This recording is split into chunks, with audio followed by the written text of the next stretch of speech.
स्वागत है दोस्तों आपका जीके वाला में। दोस्तों, आरआरसी ग्रुप डी एग्ज़ाम 2022 में मोस्ट इम्पोर्टेंट जीके क्वेश्चंस हैं। एक बार देख लीजिए, उसके बाद कहिएगा आप। और करंट अफेयर्स भी इसमें है और यह ऐसे ही प्रश्न आपके एग्ज़ाम में पूछे जा रहे हैं 100% गारंटी के साथ दोस्तों। यह 1000 प्रश्नों की सीरीज़ है और इसका 7वां भाग है। तो चलिए दोस्तों, बिना देरी के स्टार्ट करते हैं आज का सेशन। पहला प्रश्न कह रहा है, नीचे दिए गए राज्यों में महिला साक्षरता दर कहाँ सबसे कम है? तो याद रखिए दोस्तों, ऑप्शन नंबर डी है, उत्तराखंड में महिला साक्षरता दर सबसे कम है। अगला प्रश्न कह रहा है दोस्तों, हाल ही में खेले जा रहे राष्ट्रमंडल खेलों में भारत का स्थान कौन सा है? तो याद रखिए दोस्तों, ऑप्शन नंबर डी है, भारत का स्थान चौथा है। अगला प्रश्न कह रहा है दोस्तों, कॉमनवेल्थ गेम्स 2022 में भारत ने कुल कितने मेडल अपने नाम किए? तो याद रखिए दोस्तों, ऑप्शन नंबर ए है, भारत ने कुल 61 मेडल अपने नाम किए थे। अगला प्रश्न कह रहा है दोस्तों, मोस्ट इम्पोर्टेंट प्रश्न है, अली कुली सलीम और अबू तालिब कलीम डैश के शासनकाल के दौरान महत्वपूर्ण कवि थे? तो याद रखिए दोस्तों, ऑप्शन नंबर डी है, शाहजहाँ के शासनकाल में अली कुली सलीम और अबू तालिब कलीम ये दोनों कवि थे शाहजहाँ के शासनकाल में।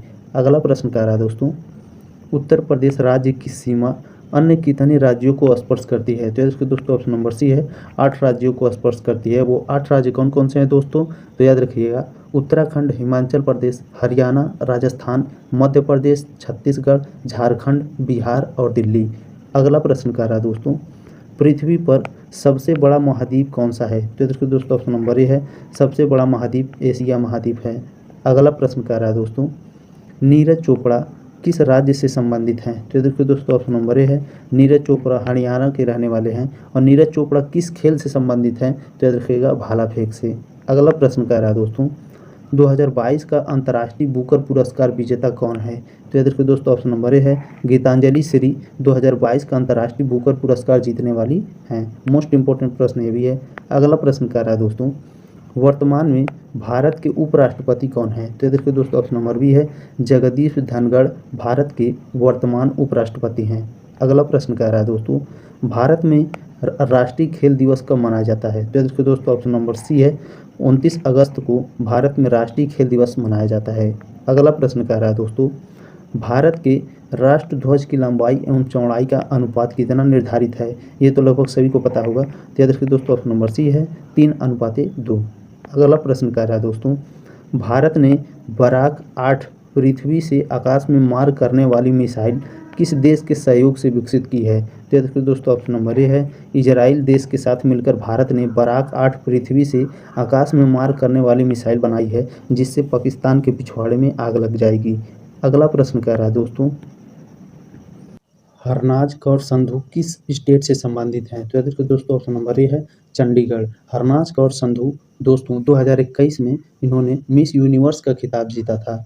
अगला प्रश्न कह रहा है दोस्तों, भारत में निम्न में से क्या अप्रत्यक्ष कर की श्रेणी में है? तो याद रखिए दोस्तों, ऑप्शन नंबर बी है, सेवा कर अप्रत्यक्ष कर की श्रेणी में आता है। अगला प्रश्न कह रहा है दोस्तों, खिलजी वंश का प्रथम शासक था? तो याद रखिए दोस्तों, ऑप्शन नंबर सी है, जलालुद्दीन फिरोज खिलजी खिलजी वंश का प्रथम शासक था। अगला प्रश्न कह रहा है दोस्तों, त्वरण ऋणात्मक होने पर किसी पिंड का वेग, तो याद रखिए दोस्तों, यदि त्वरण ऋणात्मक होगा तो पिंड का वेग घट जाएगा।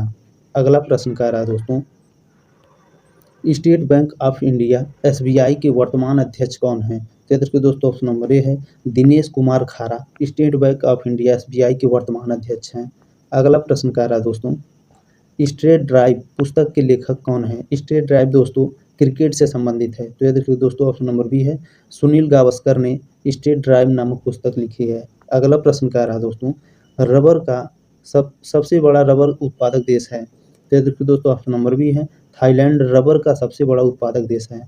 अगला प्रश्न कह रहा है दोस्तों, मोस्ट इंपॉर्टेंट है, 57वां ज्ञानपीठ पुरस्कार किसे दिया गया? तो इसके दोस्तों, ऑप्शन नंबर सी है, दामोदर मौजे को 57वां ज्ञानपीठ पुरस्कार दिया गया। किस क्षेत्र में दिया गया? तो याद रखिएगा, साहित्य के क्षेत्र में दिया गया। वीडियो अच्छा लगे तो लाइक करें, शेयर करें, सब्सक्राइब जरूर करिएगा दोस्तों। बहुत बहुत धन्यवाद आपका।